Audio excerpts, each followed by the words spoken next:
Hello, welcome to Spilling the IT. I'm Paul Burke, and that's Adam Burke. And oh boy, we have things to talk about. How's it going, Paul? How you doing today? Doing good, Adam. We have to coordinate that intro. So it's like a seamless blend of my chat and then your chat. Would you prefer I give you an introduction? Like, this is Adam Burke, VP of Partnerships and Sales at Quest. Do you like that? Or like, oh, hey, what's going on? Welcome to the chat, more casual. I'm Paul and this is Adam. What are you looking for, Adam? I think casual is good, based on our level of expertise in the podcast arena. I think it's best to keep it casual for sure. Yeah, that's true. And even less experience in the live streaming arena. Hey everybody, welcome. It's going swimmingly. It's going great. Swimmingly. It is. This is episode like 15. No, episode 14. Adam, 10. I was full of lies last week. I said episode 12. This is 21. That's what I went back through the little links, with our millions and thousands of views, Mm-hmm. and I was counting. And I'm like, are these double tagged or what? Because I figured you said 12, and I'm like, I count like 12. In the last couple of weeks alone. So 12 weeks to be precise. And it turns out my ability to count, not as great as I would hope it would be. But thank you to our thousands of followers who tweeted at us, sent us TikTok dances that spelled out, You're wrong. This is episode 21. Yeah, very cool. Yeah. Very cool. Yeah. Well, I mean, it's the last week of, January for 2021. It's already, January's basically already done. We have a partner of ours whose their fiscal year ends the end of this month, and I was getting hit up by them on a couple opportunities today, and it dawned on me that wow, January's already done. I'm already getting end of fiscal year calls from XYZ company. Can we close out some stuff? So it's good times, off to the races again, which is great. Adam, it's that time of the month where we have the obligatory, where does the time go? Where does it go, Adam? Well, I'm trying to talk about weather next, so we're just going to rock this episode with key topics of where does the time go, fluctuations in weather patterns, and all sorts of things that really drive attendance. Adam, is it cold enough for you? Oh boy. Yeah. Oh yeah. Always a good conversation topic. So here's the thing. I'm excited. Usually I'm like, hey Adam, here are some stories. You want to talk about it and add your wisdom on top of this? So I'll hand you a story and you're like, I know how to make this better. But super excited. You were like, hey, I really want to deep dive into this video I made last Friday. Listen, if you haven't followed Adam on LinkedIn, go do it because he's putting out good videos. And you did one last week about micro versus macro, and yeah, I don't know how to lead in other than that. If you kind of want to dive into it. Yeah, well, so that was I was joking around on LinkedIn about channeling my my Gary V and a little bit of a professional bow hunter I follow who always does these running videos called Cameron Haynes. Also, can I just say how impressed I am about how fast you can run and hold a conversation, Adam? My video running at that speed was just me heavily breathing into the camera, but you actually were able to have a conversation. That was impressive. I would look like a creep. You look like a normal person. Thanks. You're Thanks. That's welcome. good. No, so I was thinking while I was running and decided to throw that out there. So, but really the conversation was kind of the macro win with a micro loss. So Gary Vee talks about this subject all the time, and I'm probably butchering it. So sorry, Gary. Um, but the idea was we got hit up with a request from a partner of ours. And for those people who don't know, we run incident response. And incident response is typically a service around security instances that happen where someone clicks on an email or has some type of malicious code in their environment or unwanted application, and they call us for help to get rid of it or rebuild their systems. This one came in from a partner who's brought us into some significant deals. And everybody at Quest, we built a culture around at least most of the salespeople and a lot of the operations folks. We have we do personality tests when we bring people in and kind of put them in the appropriate teams. And a lot of people on our team have what's called a low C, which really means low patience, or a positive way to look at it is a high sense of urgency.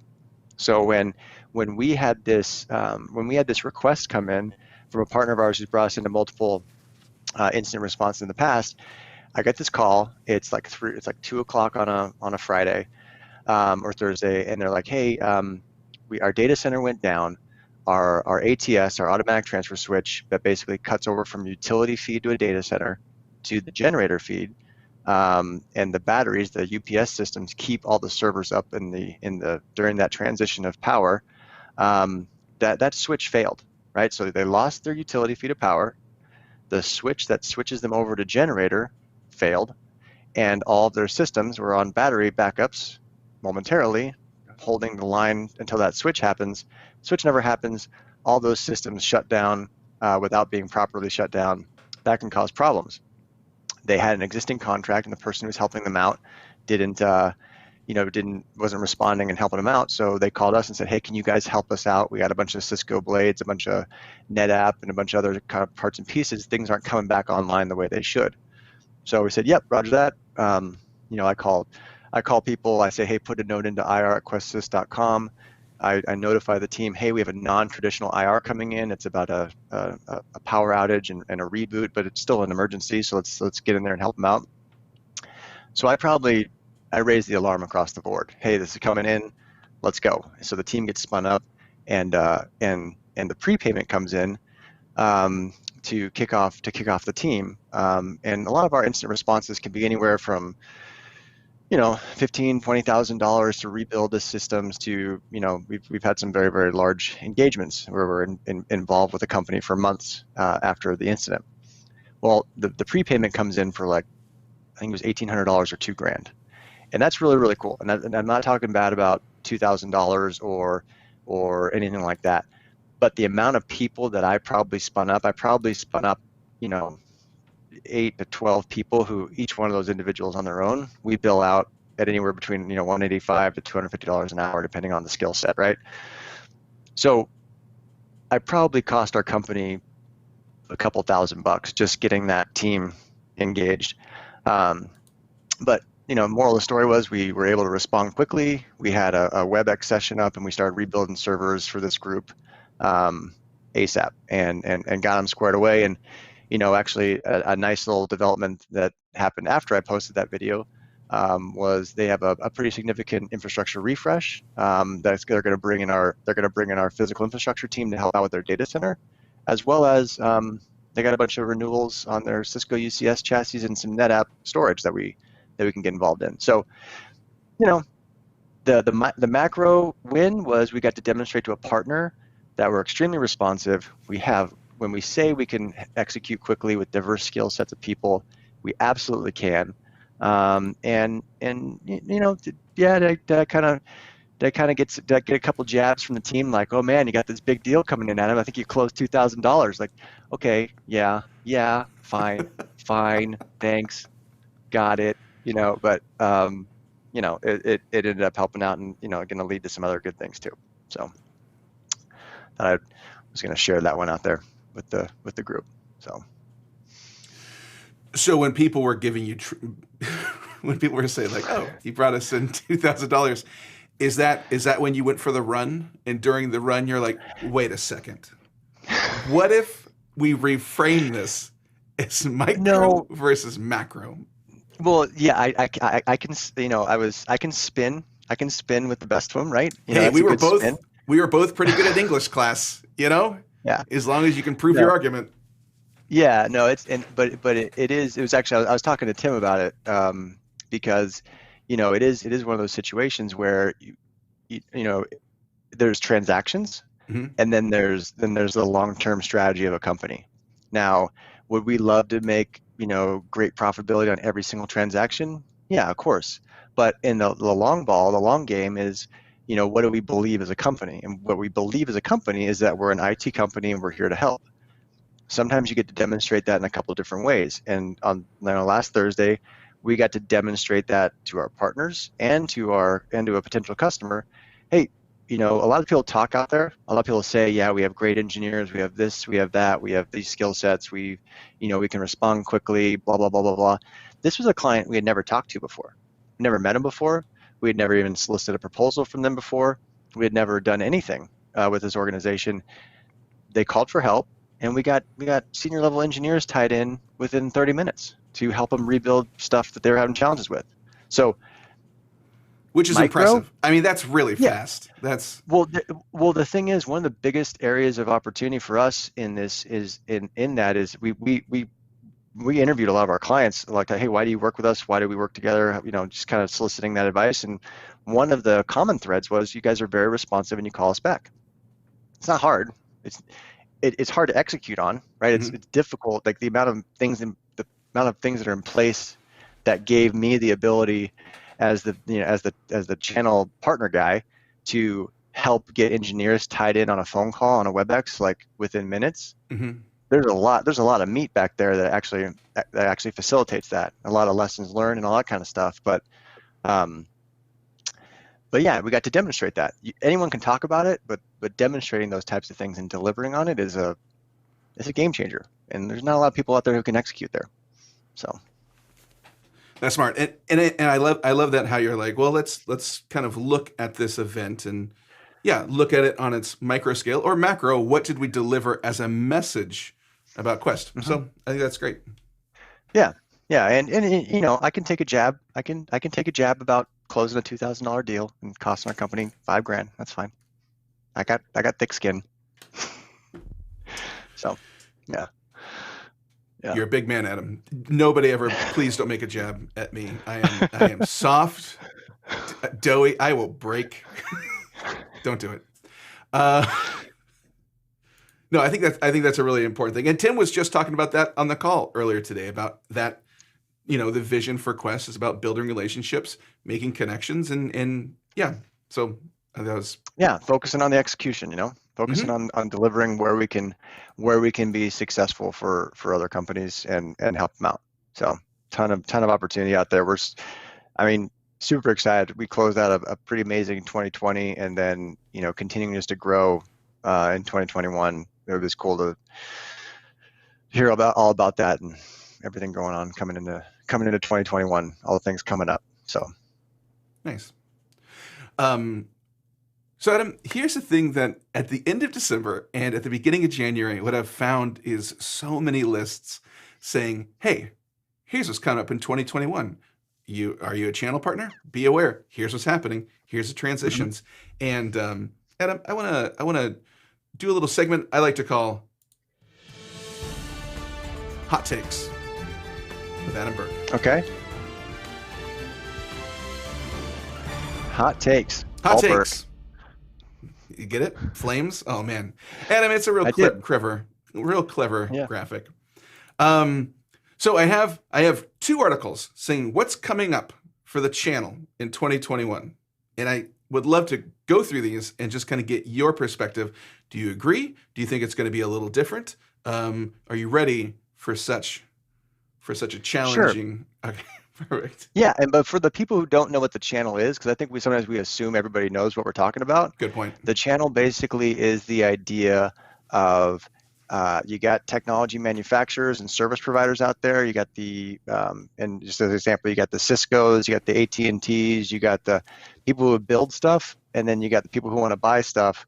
The channel helps basically cross that bridge, and you have people who help the buyers figure out what they need from the suppliers, and execute on delivering that. So when people say channel sales or what's going on in the channel, it's a distribution model that helps connect the people who make and manufacture and deliver stuff to the people who want to consume it. So I feel like we need like a more star shooting above your head right now. That's very helpful. Yeah, yeah. Um, Which is here's a funny rant. People like to talk about AWS in the channel, and AWS is a great organization and done amazing things, but the dude built his business on basically attacking the fat in any distribution model, right? So I mean, they literally go after the points of vulnerability in any distribution model, and there are organizations out there who are building their business around being points of fat for someone who basically disintermediated the entire channel and built his business on that. So I'd always find it kind of funny when people do that, but hey, sorry, side rant on AWS. A real POF, piece of fat. Yeah. Yeah. So okay. We can cut that out later. I think, oh, your rant? Yeah, we'll cut that out later. Yeah. All right. Yeah.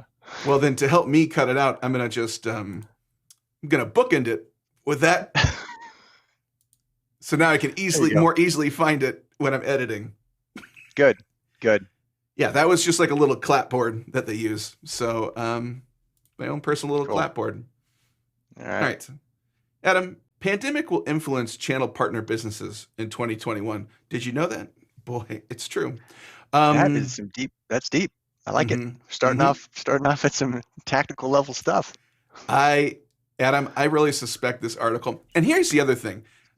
If you're out there reading these articles, pay attention to the website that it's on, because some of these feel real clickbaity. So that's kind of also why I want to go through it with you, Adam, just so you can kind of like push aside the truth or push aside the lies, push forward the truth. Don't push aside the truth. That's a weird choice. Yeah. Adam, there's going to be a reinvention of the workplace.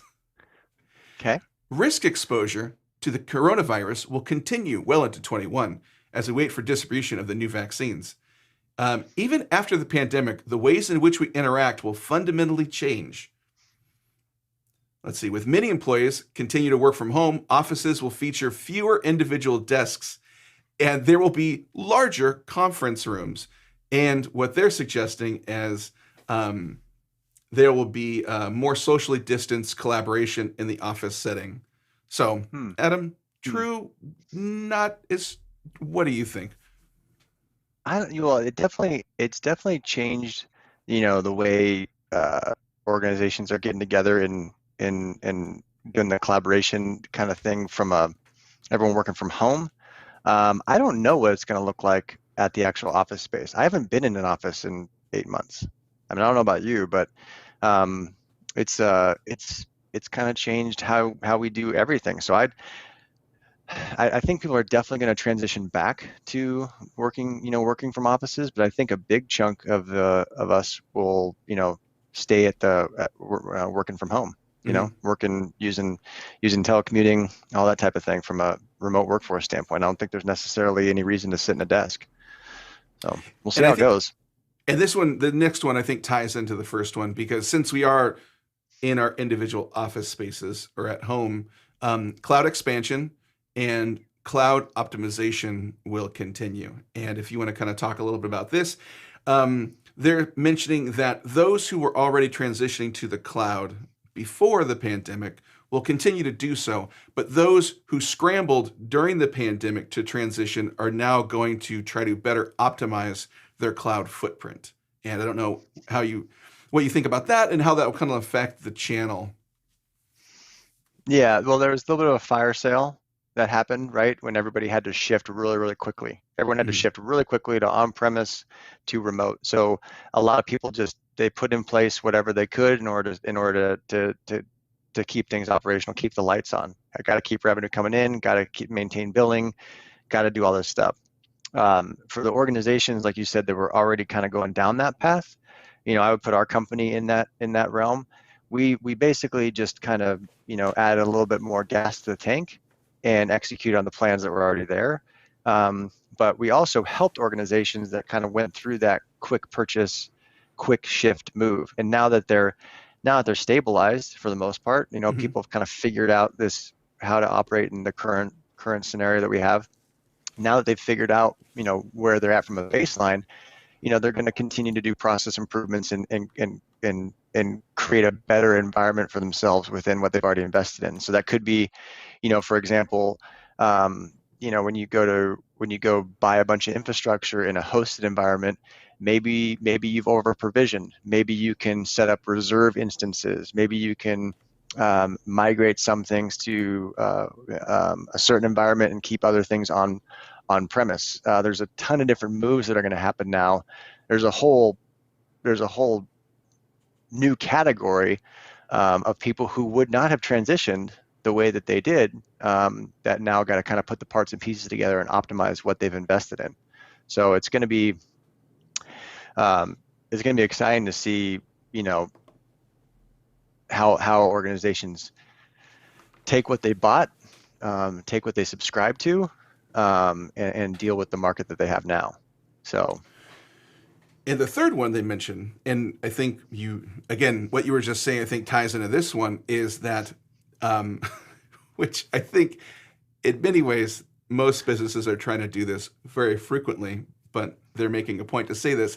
They want to increase productivity while decreasing costs. And, huh.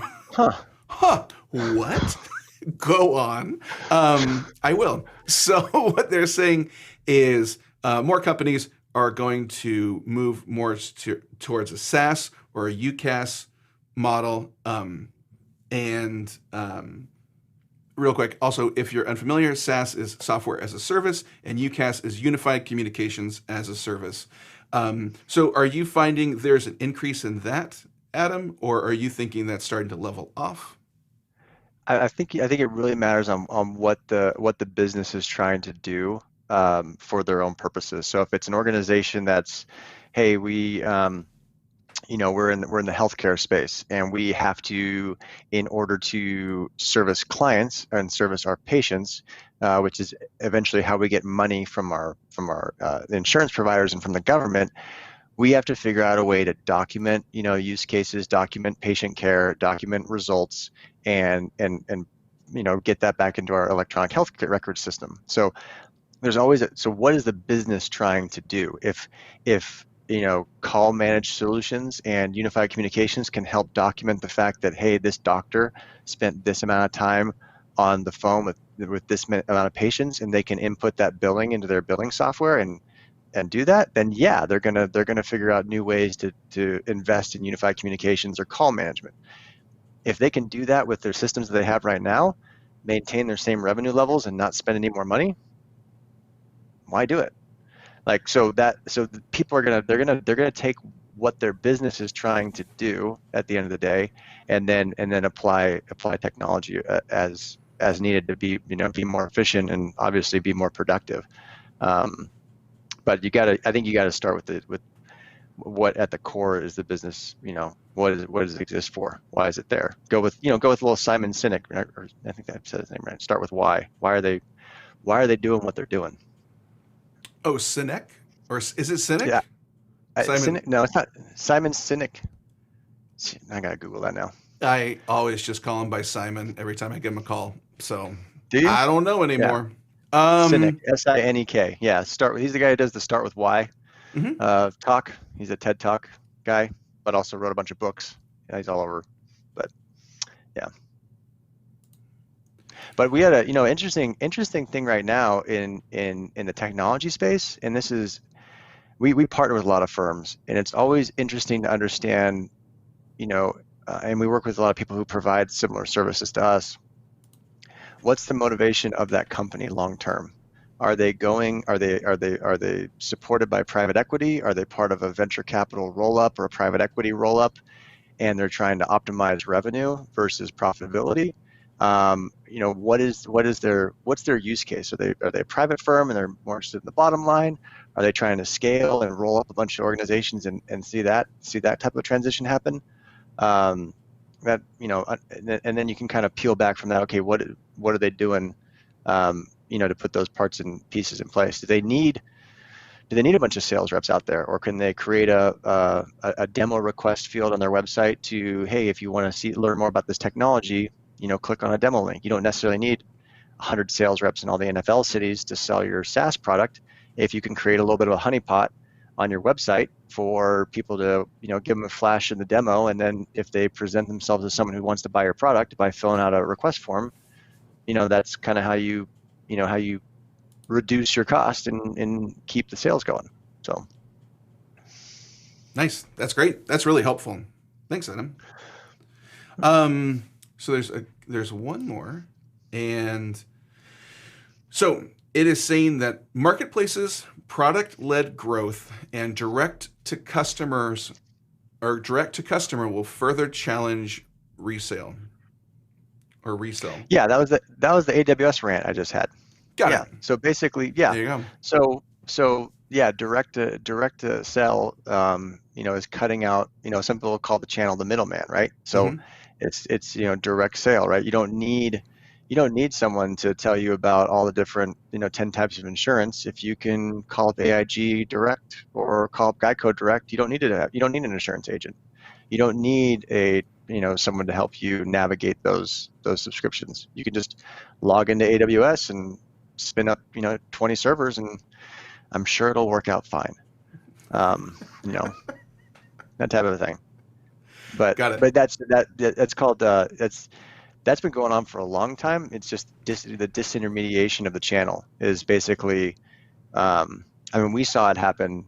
We saw it happening aggressively back in early 2000s, in the straight hardware market, right? You saw a lot of margins shifting away from resale of hardware, Hmm. and specific products and services. And as a company, we had to diversify into other areas where customers were looking for help. Luckily, our strategy is, how can we help? Hmm. And fortunate for us, there's a ton of people out there who need help, whether that's purchasing specific technology, doing integration projects between diverse investments, or just operating what they have in place today.